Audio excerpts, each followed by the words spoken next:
안녕하세요, 로우입니다. 단백질을 먹으면 근육이 커지는가에 대해서 알아볼 건데, 먼저 단백질 섭취가 근육을 성장시키는 데 도움이 되는 건 맞아요. 근데 어디까지나 성장이 필요할 때 얘기죠. 성장할 일이 뭐냐, 돈이랑 비교하자면 돈을 벌려면 이제 뭘 해야 돼? 일을 해야 되죠. 근육이 만들어지려면 운동을 해야 되죠.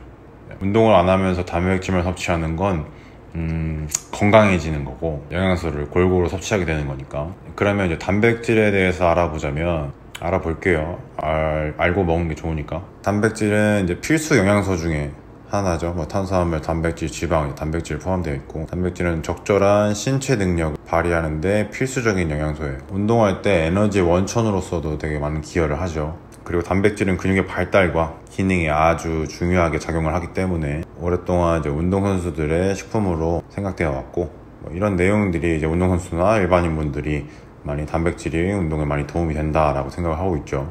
이를 바탕으로서 스포츠 보충제 산업이 많이 발달된 것도 말할 것도 없고요. 단백질이랑 근육의 관계는 분명하게 있고, 누구에게나 적정량의 단백질과 관련된 필수 아미노산이 필요하다는 데에는 의심의 여지가 없지만, 광고는 추가적인 단백질 섭취가 기능을 향상시키기에 필요하다는 식으로 일방적으로 노출이 되고 있죠. 이건 좀 아쉬운 부분이긴 한데, 특정 아미노산군이 필요할 때가 있긴 하지만 이건 선수고 특수한 상황일 때 필요하다고 생각을 해요. 그걸 제외하고는 필요할지는 좀 의문이에요. 미국 과학 아카데미는 영양 권장량이 하루 단백질 보충량으로 충분하다고 권장하지만, 몇몇 연구자들은 훈련 중인 운동선수들에게는 추가적인 단백질 섭취가 필요하다고 얘기해요.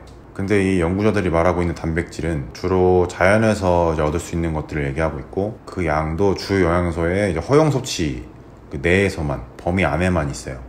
육체적으로 활동이 더 많은 사람들에게 추가적인 단백질 섭취가 필요할까요? 그럼 단백질에 대해서 조금 더 알아봐야 될 것 같은데, 단백질이 뭐냐면 이제 아미노산으로 이루어진 게 단백질이고, 이 아미노산은 총 20가지예요. 동물이랑 식물 이 두 가지에서 얻을 수 있고, 어떤 건 인체에서 합성이 되고 어떤 건 되지 않는데요. 인체에서 합성이 되지 않는 9가지 이제 아미노산을 필수 아미노산이라고 하고, 나머지 합성이 되는 걸 비필수 아미노산이라고 해요. 인체에서 단백질을 만들기 위해선 20가지 아미노산이 모두 필요하고, 제 기능을 하기 위해선 모든 아미노산이 동시에 존재를 해야 돼요, 인체에. 그 중에 9가지 이제 필수 아미노산이 적정하게 포함된 식품이 이제 완전 단백질이라고 하고, 한두 가지 필수 아미노산이 빠진 걸 불완전 단백질이라고 하죠. 보통 동물성이 완전 단백질이 될 수 있고, 이제 식물성이 불완전 단백질, 그 중에 완전 단백질 중에 가장 완전하다고 생각이 되는 게 달걀. 이 20가지 아미노산들은 각자의 영양적 가치들을 갖고 있고, 동물이랑 식물을 골고루 섭취하면서 20가지 아미노산을 내 인체에 적절하게 유지를 하고 있어야 돼. 그래야 단백질 합성이 잘 이루어지기 때문이죠. 필수 아미노산은 이렇게, 비필수 아미노산은 이렇게 이름들이 있는데, 익숙한 것도 있을 거예요. 류신, 이소류신, 발린, 아르기닌, 이런 것들이 있는데 다 이제 아미노산에 속한 것들이에요. 그러면 얼마만큼의 단백질 섭취가 필요한가? 이거 활동량, 운동량이나 연령이나 체중에 따라 달라지는 부분이긴 한데, 이 표를 보게 되면 어느 정도 확인할 수 있고, 개인의 필요량을 구하고자 한다면은 이런 공식을 이용해서 구할 수도 있어요. 이건 거진 일반인 기준이기도 하고, 이제 활동량이 훨씬 많은 사람들, 운동을 더 많이 하는 사람들에겐 어느 정도의 단백질량이 필요한가, 더 추가 섭취가 필요한가. 미국 스포츠교학회랑 영양사협회랑 캐나다 영양사회랑 이쪽에서는 매우 활동적인 사람들한테는 단백질의 필요량이 좀 더 높다고 얘기를 하고 있고, 저항성 운동선수는 체중당 1.6에서 1.7g 정도, 지구성 운동선수한테는 1.2g에서 1.4g 정도가 필요하다고 얘기를 하고 있어요.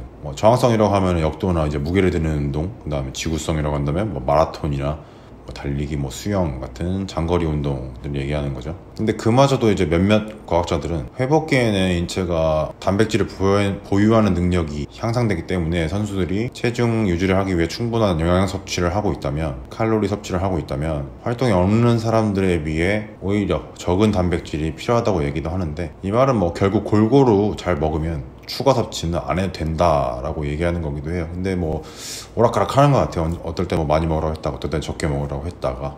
좀 전에 저항성 운동에 대해서 1.6g에서 1.7g 얘기하지만, 어느 부분에서는 이 체중당 2.2g까지 보기도 해요. 근데 이거는 체중에 따라 뭐 달라지는 거고 종목이나 특성에 따라서 많이 달라지는 부분이기 때문에 각자의 특성에 맞춰서 섭취를 하면 될 것 같고, 그리고 근손실에 대해서 얘기를 하자면 근육 손실이란 게 거의 단백질 손실이랑 귀결되는 내용인 것 같기도 한데, 운동을 할 때도 손실이 일어나요. 운동을 할 다양한 경로로 손실이 일어나는데, 단백질 손실에 대해서 얘기하자면 소변으로도 조금 배출이 되는 편이에요. 운동 후에, 특히나 격렬한 운동 직후에 소변으로 좀 배출이 되는데, 해봐야 하루에 뭐 3g?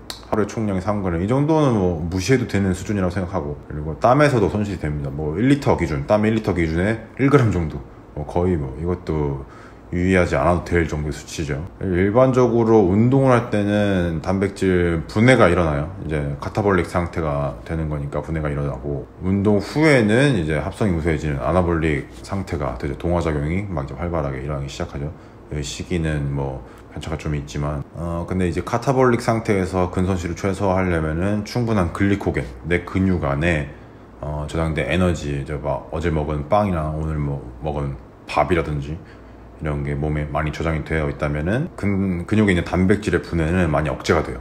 그 말은 뭐 탄수화물을 많이 먹으면은 단백질 근손실이 적다 라고 생각하면 될 것 같습니다. 근데 밥을 잘 안 먹고 탄수화물 섭취를 제한하고 이제 운동만 많이 한다면은 아무래도 손실이 많이 날 수 있겠죠. 상황에 따라 다르지만, 손실 날 정도의 운동을 하려면은 꽤 많은 운동량이 필요하고 많이 굶은 상태 정도 돼야 돼요. 뭐 전날에 밥 먹고 자고 일어나서 아침에 일어난 상태가 고갈된 상태라고 할 수는 없어요. 그리고 보충제에서 얻을 수 있는 단백질은 결국에 이제 자연식품에서 만든 거를 가공해서 만든 게 이제 보충제에 들어가는 단백질인데, 일반 식품이랑 비교했을 때 뭐 그 이상의 효과를 내주지는 않아요. 이게 뭐 약물이 아니고 식품군으로 분류되기 때문에 오히려 일반 식품의 생물가가 훨씬 높고 보충제는 그거보다 못하다고 생각이 돼요. 일단 씹지 않고 거의 마셔버리기도 하고 가공된 것이기 때문에. 그럼에도 이제 보충제가 필요할 때가 있는 건, 내 식사에 단백질 양이 부족하다거나 아니면은 바빠서 이제 뭐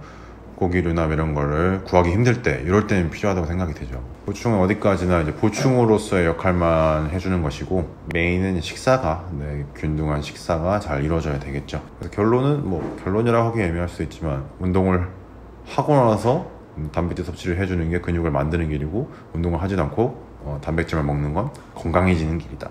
그리고 나한테 맞는 단백질 양은 계산할 수 있고, 그다음에 생각보다 많이 먹지 않아도 괜찮고, 보충제는 상황에 맞춰서 먹으면 된다라고 생각하면 될 것 같습니다.